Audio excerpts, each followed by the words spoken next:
Di mo akalain na sarap palang ulamin kapag pinagsama ang yelo at malunggay. Diyan nga po ay nangunguha na naman tayo ng mga freshly picked malunggay sa ating kapitbahay. By the way, maraming salamat pala sa sobrang buti nating kapitbahay sa pagpapapitas lagi ng malunggay. Pitasin lang natin dyan yung medyo bata-bata pang malunggay para di naman masyadong malasahan ang malunggay kapag kakainin na. Medyo tipid kasi kami ngayon guys, kaya ito lang muna yung uulamin namin. Kapag nakapitas na tayo ng mga malunggay, ay atin naman yung hihimayin isa-isa ang mga dahon nito. Medyo matrabaho nga lang paghihimay nito guys, pero worth it naman ang kalalabasan nito once na maluto. Pagkahimay-himay ng malunggay ay atin naman yung huhugasan ng 2 beses. Medyo maalikabok din kasi yung mga malunggay kaya need talaga natin yung hugasan. Once mahugasan ay pwede na natin yung hiwain ng pino tulad ng pinapakita ko dito sa video. Mas nagagandahan lang po kasi ako sa outcome kung pipinuhin natin ito kaysa buo-buo itong ihahalo sa mixture mamaya. Pero nasa sa inyo naman po yan guys kung pipinuhin ninyo muna itong malunggay or hindi na. At habang pinipino natin itong mga malunggay dito,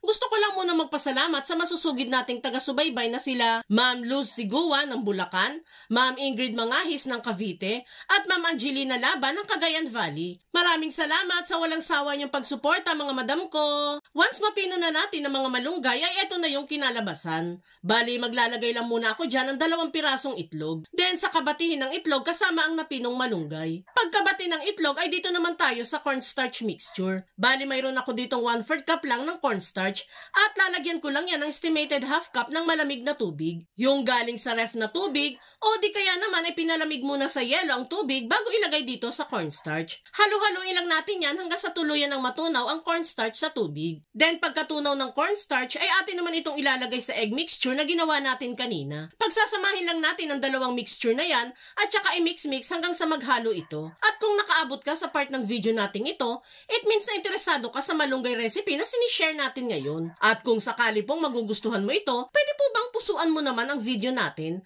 At mag-comment ka na din po kung taga saan po kayo para naman mapasalamatan ko kayo sa panunod ninyo araw-araw sa mga recipes natin. Maraming salamat po! Then, saka naman tayo dyan maglalagay ng mga pampalasa tulad ng asin, preferred ninyong seasonings, at pamintang pino. Adjust nyo na lamang po ang pampalasang ilalagay, depende sa taste na gusto ninyo. At pagkahalo nga natin ng mixture dito, ay inilalagay ko na din dyan yung binili nating yelo sa tindahan. Bali, dinurog-durog ko po muna yung yelo bago ko ilalagay dito sa mixture para mas madali itong lumamig. At kung sa palagay ninyo ay nahalo na nating maigi ang mixture, ay pwede na nating simulan ang pagluluto. Dito sa ating pan ay magpapainit lang muna tayo ng medyo maraming mantika para mas maging maganda ang pagkakaluto natin dito sa mixture. And kapag uminit na, ay maglagay lang ng mixture dito sa ating pan. Sa mga nagtatanong kung bakit nga ba kailangan nating lagyan ng yelo itong mixture, bakit di na lang plain water ang ilagay? Bakit kailangang malamig pa? Ang sagot po dyan is para maging malutong yung magagawa nating malunggay chips. Malunggay chips po kasi itong ginagawa natin guys. And yung yelo po na inilalagay natin dito, yung magiging dahilan kung bakit po mas magiging malutong yung magagawa nating malunggay chips. Kapag nag-brown na ang both sides nitong nilulutong malunggay chips, ay pwede na natin yung hanguin isa-isa and isa lang na ang next batch na lulutuin.